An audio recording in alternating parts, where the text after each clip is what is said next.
এদিকে ফেনীর বন্যায় শুধু ঘরবাড়ি নয়, তলিয়ে গেছে লক্ষাধিক মানুষের সমৃদ্ধ জীবনও।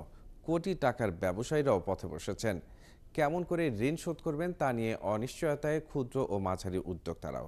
এই অবস্থায় সরকার তাদের পাশে না দাঁড়ালে সমৃদ্ধ এই অঞ্চলেও হতে পারে অর্থনৈতিক বিপর্যয়। আরও জানাচ্ছেন নাদিয়া শারমিন।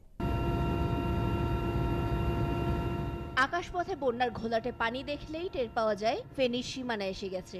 ঘরবাড়ি তো গেছেই, তলিয়ে গেছে ৩১,৫৪৫ হেক্টর ফসলি জমির পুরোটাই।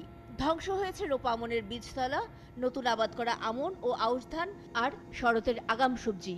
ভেসে গেছে ১৫০০-র বেশি পুকুরের মাছ। ধ্বংস হয়েছে ব্যক্তি ও মৎস্য প্রকল্পগুলোর ঘের। তলিয়ে গেছে ৬৪,১৬১টি গবাদি পশু এবং ২৩ লাখ হাঁস মুরগি। পুঁজি হারিয়ে পথে বসেছেন ২,০০০-এরও বেশি খামারি।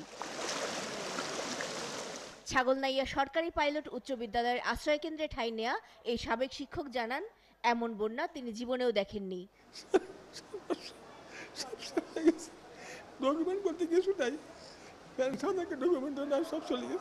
দুর্গত এবং উদ্ধারকারীরা জানান, হঠাৎ বন্যায় কিছুই তারা রক্ষা করতে পারেননি। আর স্রোতের পরিমাণ এমন ছিল যে আমরা নিজেরাই যেতে কষ্ট হয়ে গেছে আর কি। আমরা যখন বাইরে হব তখন আমরা দেখতে পাই যে আমাদের গলা পরিমাণ পানি গেলে যে কাঠদম তুলি 3 দিনতে পারে যাই উদ্ধার করি আর বেগুনের তৈরি আনছে।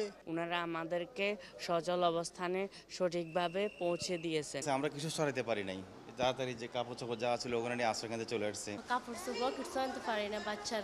এক কাপড়ে বেরিয়ে আসা কোটিপতি ব্যবসায়ীদেরও ঠাঁই হয়েছে আশ্রয়কেন্দ্রে। আমার সারা জীবনের ইনকাম, আমার খামার সহ মুরগি সহ গছ সহ 1 কোটি টাকা আমার নাই। 14 লক্ষ টাকা পাইব খাদ্যের টাকা মর্গের, ওই টাকা পরিশোধ করতে করবো ওটাই চিন্তা। যারা ব্যবসা করে তারা কিন্তু বিভিন্নভাবে ঋণে জর্জরিত। সরকারের পক্ষ থেকে ওইভাবে আমাদেরকে সাহায্যের হাত বাড়ায় দিলে আমরা বের হইতে পারবো। আসছে মানবিক সাহায্য। হাঁটু কাদার মধ্যে ছুটে গিয়ে নিজের সমান আকারের ত্রাণের ব্যাগ পৌঁছে দিচ্ছে শিশু কিশোররাও। তরুণ স্বেচ্ছাসেবকরা নানাভাবে সাহায্য করছে। কিন্তু বন্যা শেষে এই মানুষগুলো যখন ঘরে ফিরবেন, তখনকার বিপর্যয় সামলাবে কে? এ নিয়ে অনিশ্চয়তায় সবাই। নাদিয়া শারমিন, ৭১, ফেনী।